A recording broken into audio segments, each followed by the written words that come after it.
বলছি আপনার এই বাগানে দেখছি মানে বহু রকমের জবা ফুলের চাষ করছেন। তো এই এত ধরনের ফুলের চাষ করার কারণটা কি? কারণ কিছু না, সুন্দর ফুল ফুটবে, দেখবো, লোক কিনবে, দুটো পয়সা ইনকাম হবে, লোক আনন্দ পাবে, এটাই আমার উদ্দেশ্য, এটাই কারণ। এটার উপর জীবিকা নির্বাহ করছে আমার প্লাস হচ্ছে আমার শ্রমিকদের জীবিকা নির্বাহ করছে, প্লাস পাইকার যারা নিয়ে যাচ্ছে তাদের জীবিকা নির্বাহ হচ্ছে। এটা একটা ছোট একটা শিল্প বললেই হয়। 12 মাসে কি এখানে ফুল ফোটে? 12 মাসে ফুল ফোটে।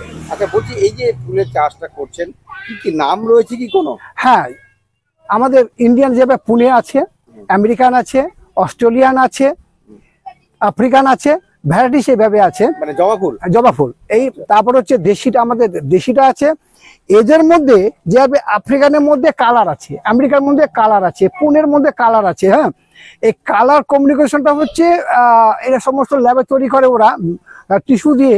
তো ধরুন আমার কাছে বর্তমানে যেগুলো নাম বললাম সবই আছে, কিন্তু একই দেখা গেল অস্ট্রেলিয়ান জবা। ওই অস্ট্রেলিয়ান জবাটা কালার প্রায় 60-62টা কালার চলে আসছে। আচ্ছা আচ্ছা, তো এই যে এতগুলো মানে জবা ফুল আপনি বীজ সংগ্রহ করছেন কোথা থেকে? আমি বিভিন্ন বিভিন্ন স্টেট থেকে কালেকশন করি। আমি যেভাবে আমি পুনে থেকে আনি, ব্যাঙ্গালোর থেকে আনি, যেখানে আমার ভালো লাগে সেখানে পৌঁছাই, ওখান থেকে কালেকশন করে নিয়ে আসি। এটাই আমার একটা নেশা। আচ্ছা, এইখানে কি বাজার রয়েছে কি এগুলা?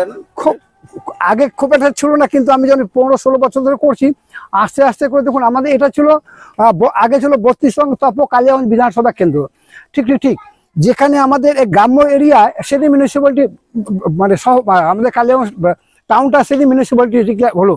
তো আমাদের এখানে গ্রাম্য এরিয়া, লোক সংখ্যা কম ছিল, সেক্ষেত্রে আগে খুব একটা তেমন চলতো না। কিন্তু দিনের পর দিন লোক একটা সুন্দর থেকে সুন্দরায়নের মধ্যে পৌঁছে যাচ্ছে।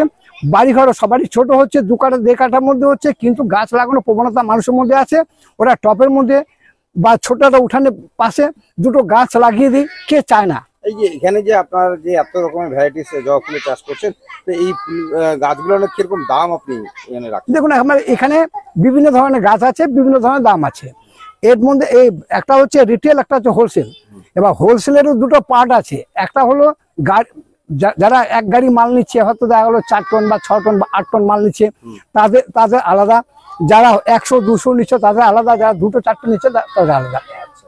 এভাবে করে আমি গেটটা তৈরি করি। আচ্ছা, এতে কতটা লাভবান হচ্ছেন আপনি এই চাষ করে?